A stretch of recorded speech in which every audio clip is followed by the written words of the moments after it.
नमस्कार, स्वागत है आपका इंडिया पर और आपके साथ मैं हूं प्रियांशु मिश्रा। मंगलवार को आए भूकंप से दिल्ली, एनसीआर, उत्तराखंड, यूपी, हरियाणा, राजस्थान, मध्य प्रदेश सहित भारत के कई हिस्सों में झटके महसूस किए गए। राष्ट्रीय भूकंप विज्ञान केंद्र के मुताबिक भूकंप का केंद्र बिंदु नेपाल रहा। नेपाल में 54 मिनट में भूकंप के 5 झटके महसूस किए गए। पहली बार आए भूकंप की तीव्रता रिक्टर स्केल पर 4.6 मापी गई, जबकि दूसरी बार जो झटका महसूस हुआ उसकी तीव्रता 6.2 मापी गई। तीसरे झटके में भूकंप की तीव्रता 3.8 और चौथे झटके में 3.1 मापी गई।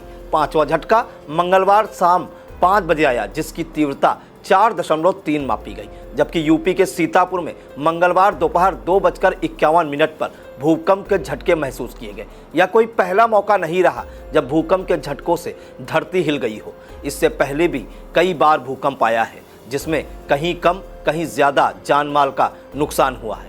आइए हम आपको इधर के कुछ वर्षों में आए बड़े भूकंपों के बारे में बताते हैं। तो सबसे पहले शुरुआत करते हैं। 28 जुलाई 2022 को छत्तीसगढ़ में 4.6 तीव्रता का भूकंप महसूस किया गया था, जिसमें 5 लोग गंभीर रूप से घायल हो गए थे।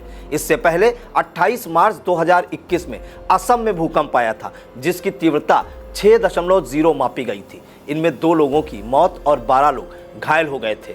24 जुलाई 2019 को महाराष्ट्र में 4.1 तीव्रता का भूकंप आया था, जिसमें एक व्यक्ति की जान चली गई थी। 12 सितंबर 2018 को असम की धरती हिलने से 1 की मौत और 25 लोग घायल हुए थे। तब भूकंप की तीव्रता 5.3 मापी गई थी। ऐसा ही भूकंप भारत बांग्लादेश में 4 जनवरी 2016 को आया था।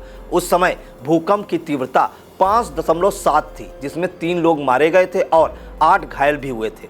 26 अक्टूबर 2015 को भारत, अफगानिस्तान, पाकिस्तान में एक साथ भूकंप आया था, जिसमें 399 लोग मारे गए थे और 2536 लोग घायल हो गए थे।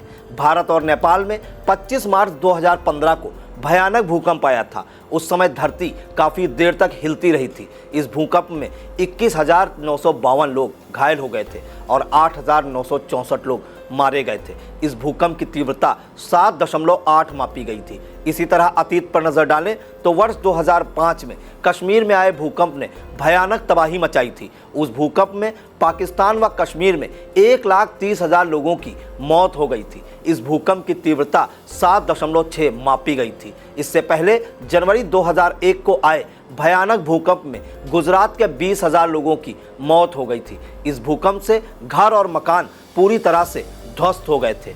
आइए अब यह भी जान लेते हैं कि भूकंप आता कैसे है। विशेषज्ञों के मुताबिक भूकंप के आने की प्रमुख वजह धरती के अंदर प्लेटों का टकराना है। धरती के भीतर 7 प्लेट्स होती हैं जो लगातार घूमती रहती हैं। जब ये प्लेटें किसी जगह पर आपस में टकराती हैं तो वहाँ फॉल्ट लाइन जोन बन जाता है और सतह के कोने मुड़ जाते हैं। सतह के कोने मुड़ने से वहाँ दबाव बनता है और प्लेट्स टूटने लगती हैं। इन प्लेट्स के टूटने से अंदर की एनर्जी बाहर आने का रास्ता ढूंढती है, जिसकी वजह से धरती हिलती है और हम इसे भूकंप मान लेते हैं। शिक्षा के क्षेत्र में जनपद का अग्रणी संस्थान विद्यानिकेतन फार्मेसी एवं विद्यानिकेतन डिग्री कॉलेज, कुतुबनगर, सीतापुर। सत्र 2023-24 के लिए डी फार्मा एवं बीए में प्रवेश के लिए शीघ्र संपर्क करें। सत्र 2022-23 में डी फार्मा का रहा उत्कृष्ट परीक्षा फल। सभी 90% छात्र छात्राएं प्रथम श्रेणी में हुए उत्तीर्ण।